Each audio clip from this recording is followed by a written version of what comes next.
Episode की starting में दिखाया जाता है कि 6 मंदिरों की महासभा का दूसरा कॉन्टेस्ट शुरू हो चुका था, जिसमें 3 मेंबर्स के हर एक टेंपल की स्पिरिचुअल एनर्जी को काउंट किया जाना था।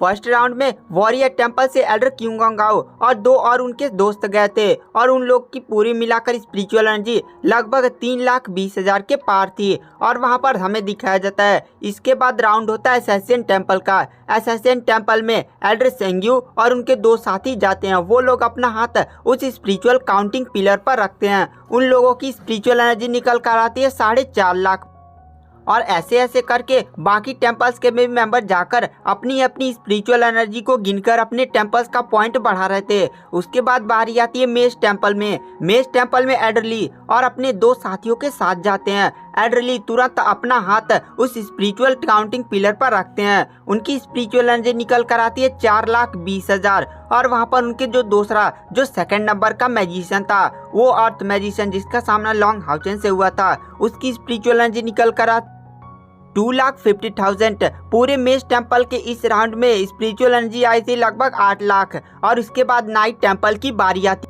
नाइट टेंपल से 3 कॉन्टेस्टेंट जाते हैं, एल्डर यांग होंग्यू, एल्डर लॉन्ग लैटियन और एक नाइट और जाता है। और वहां पर ये जो तीनों नाइट थे वो नाइट टेंपल में काफी बड़ी पोजीशन रखते थे। एल्डर यांग होंग्यू पूरे मानव जाति के सबसे पावरफुल कल्टीवेटर माने जाते थे। एल्डर यांग होंग्यू तुरंत जाकर उस स्पिरिचुअल काउंटिंग पर अपना हाथ रखते हैं। वहां पर एक चमचमाता हुआ नंबर दिखाई देता है। उनकी स्पिरिचुअल एनर्जी होती है 5,80,000। एल्डर यांग होंग्यू की स्पिरिचुअल एनर्जी को देखकर पूरी ऑडियंस ही काफी ज्यादा शॉक थी, क्योंकि एल्डर यांग होंग्यू बहुत ही आसानी से एल्डर ली को हरा सकते थे। वहां पर एल्डर ली भी मानते थे कि एल्डर यांग होंग्यू उनसे काफी ज्यादा पावरफुल है। और यहाँ पर नाइट टेंपल का पूरा स्पिरिचुअल एनर्जी आता है 1 मिलियन। और वहां पर नाइट टेंपल की स्पिरिचुअल एनर्जी को देखकर पूरी ऑडियंस ही काफी ज्यादा शॉक थी। वो लोग पहले समझते थे कि नाइट टेंपल वीक है, लेकिन नाइट टेंपल में अगर लॉन्ग हाउचन उनकी तरफ से पार्टिसिपेट भी नहीं करता तब भी नाइट टेंपल काफी ज्यादा पावरफुल है। उसके बाद लॉन्ग हाउचन की टीम की बारी आती है। लॉन्ग हाउचन की टीम से लॉन्ग हाउचन, कायर और चेनिंगर बाहर निकलते हैं। वो सारे लोग अपनी अपनी स्पिरिचुअल एनर्जी उस पिलर पर अपना हाथ रखकर चेक करते हैं। उन लोग की पूरी मिलाकर स्पिरिचुअल एनर्जी आती है लगभग 6 लाख, जिसमें लॉन्ग हाउचन का स्पिरिचुअल एनर्जी था 3,10,000। कायर की स्पिरिचुअल एनर्जी थी 2,40,000 और चेनिंगर की स्पिरिचुअल एनर्जी थी 1,80,000 और इन लोग की मिलाकर पूरी 6 लाख से बेसी आई थी। एक्यूरेट आप जोड़ सकते हैं। उसके बाद हमें दिखाया जाता है वहां पर जितनी भी ऑडियंस थी लॉन्ग हाउचन की स्पिरिचुअल एनर्जी को देखकर काफी ज्यादा शॉक थी, क्योंकि लॉन्ग हाउचन अभी मैक्सिमम 21 साल का होगा और वह इतनी कम उम्र में 3 लाख की स्पिरिचुअल एनर्जी को रखता। अगर ये भविष्य में कल्टीवेशन करता है तो बहुत ही जल्दी डेमन गॉड एम्पायर की लेवल तक पहुंच सकता है। उसके बाद हमें दिखाया जाता है इस 6 मंदिरों की महासभा का सेकंड कॉन्टेस्ट खत्म हो जाता है। सेकंड कॉन्टेस्ट में फर्स्ट पोजीशन पर नाइट टेंपल, सेकंड पोजीशन पर था मेज टेंपल, थर्ड पोजीशन पर था स्पिरिचुअल टेंपल, फोर्थ पोजीशन पर था लॉन्ग हाउचन का टीम। यहाँ पर सबको इस कॉन्टेस्ट के हिसाब से पॉइंट्स भी मिले थे, लेकिन लॉन्ग हाउचन की टीम की अभी भी पॉइंट्स बहुत ही ज्यादा थे। यहाँ पर ब्राइट ग्लिमर ऑफ होप के 400 से भी ज्यादा पॉइंट्स हो चुके थे। मेज टेंपल का हुआ था 250 और बाकी मंदिरों का इनसे कम ही था। उसके बाद हमें दिखाया जाता है 6 मंदिरों की महासभा का थर्ड कॉन्टेस्ट शुरू किया जाता है। थर्ड कॉन्टेस्ट डोमेन फाइट होने वाली थी। मतलब आप समझ सकते हैं कि एक अजीब सा गोला होगा और उसमें सारे लोग अपनी अपनी डोमेन की पावर को डालेंगे और बाहर से अपने डोमेन को कंट्रोल करते हुए डोमेन से फाइट करवाएंगे। और गाइस इसमें ज्यादा कुछ है नहीं, तो मैं यहाँ से आपको स्किप कर देता हूँ।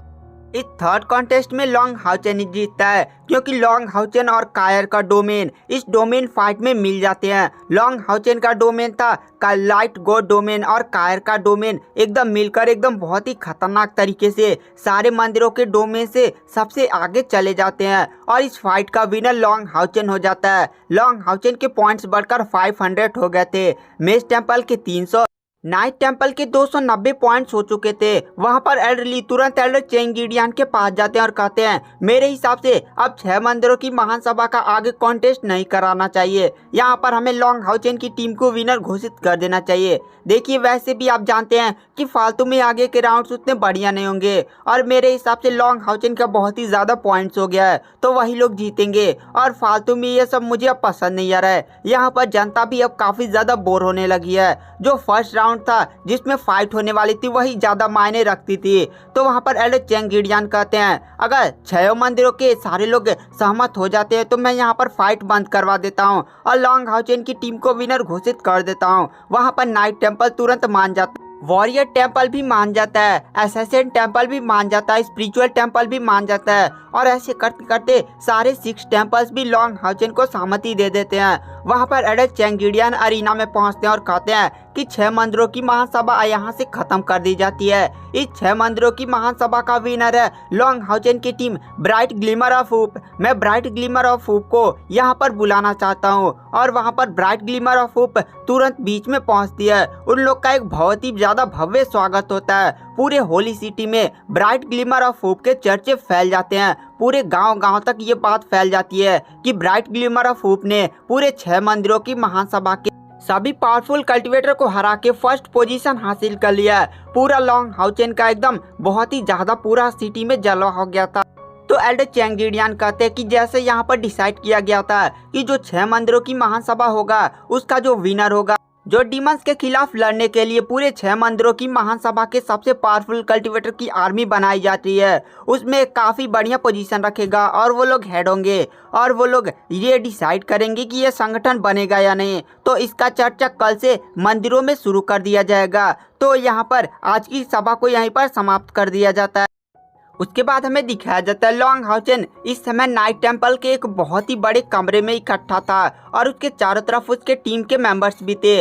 वहां पर लॉन्ग हाउचेन 2-3 दिन से जाकर मीटिंग कर रहा था और इस मीटिंग में ब्राइट ग्लिमर ऑफ होप के कैप्टन लॉन्ग हाउचेन को हेड बनाया गया था और यहाँ पर सारे टेम्पल्स के लोग ये मिलकर बातें कर रहे थे कि आखिर ये जो नया संगठन में किस प्रकार की आर्मी रखी जाएगी जो भविष्य में डेमन गॉड के खिलाफ लड़ने की वो लोग प्लानिंग बना रहे थे। वहाँ पर लॉन्ग हाउचेन आर्मियों की भर्ती, कौन सा पावरफुल कल्टीवेटर किस टेम्पल से आएगा, वो सारी प्लानिंग हो रही थी। वहाँ पर लॉन्ग हाउचेन अपनी टीम के पास बैठा हुआ था और उन्हें यही सारी बातों को समझा रहा था।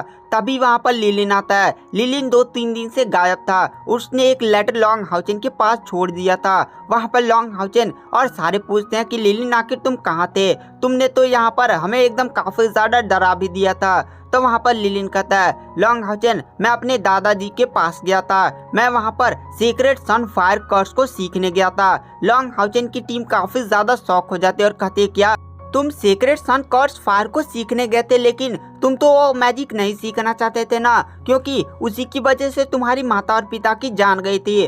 तो वहाँ पर लिलिन कहता है मुझे अब यह सब भूलकर आगे बढ़ने की जरूरत है, अब मैं ऐसे पीछे नहीं हट सकता था, वह टेक्निक काफी ज्यादा पावरफुल है। तो वहाँ पर लॉन्ग हाउचेन लिलिन के पास जाता है और उसके कंधे पर हाथ रखते हुए कहता है लिलिन तुम यह सब भूलकर आगे बढ़ना तुम्हारे लिए काफी बढ़िया शुरुआत होगी, आगे ऐसे ही बढ़ते रहो। उसके बाद लॉन्ग हाउचेन लिलिन को भी आखिर मीटिंग में क्या किया हुआ बताता है। उसके बाद हमें दिखाया जाता है जो लॉन्ग हाउचेन होता है वो अपनी टीम के सभी साथियों से कहता है कि कल 6 मंदिरों की महासभा का जो संगठन बनाया गया है उसका लास्ट डेट है, हम कल वहां की मीटिंग को अटेंड करेंगे। इसके बाद हम जाएंगे ड्रैगन रेसिस्टिंग माउंटेन, वहां पर मैं, हान्यू और यांग वांग झाओ सील डिवाइन थ्रोन को चैलेंज करेंगे। मेरा लक्ष्य वही सबसे महान वाला सील डिवाइन थ्रोन है, क्योंकि इसके बाद हमें जाना है हायू के क्षेत्र में, हायू का लास्ट इवोल्यूशन पूरा कराने के लिए, जहां पर उसके 8 सिर आ जाएंगे और मुझे मेरे सभी साथियों की मदद चाहिए। हम लोग पूरी तैयारी कर इस बार जाएंगे, क्योंकि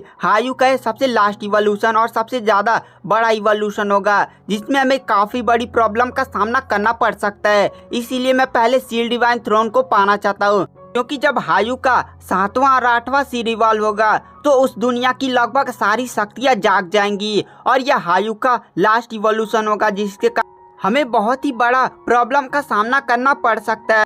तो मुझे तुम लोग की मदद चाहिए। तो वहाँ पर लॉन्ग हाउचेन की टीम के सभी लोग बोलते हैं हम तुम्हारे साथ हैं, यह हायू का लास्ट इवोल्यूशन पूरा हो जाएगा तो हायू के पास बहुत ही भयानक पावर आ जाएगी, तब हम डेमन गॉड को भी चैलेंज कर सकते हैं। और गाइस आज की वीडियो की एक्सप्लेनेशन को यहीं पर एंड कर देते हैं। Thank you.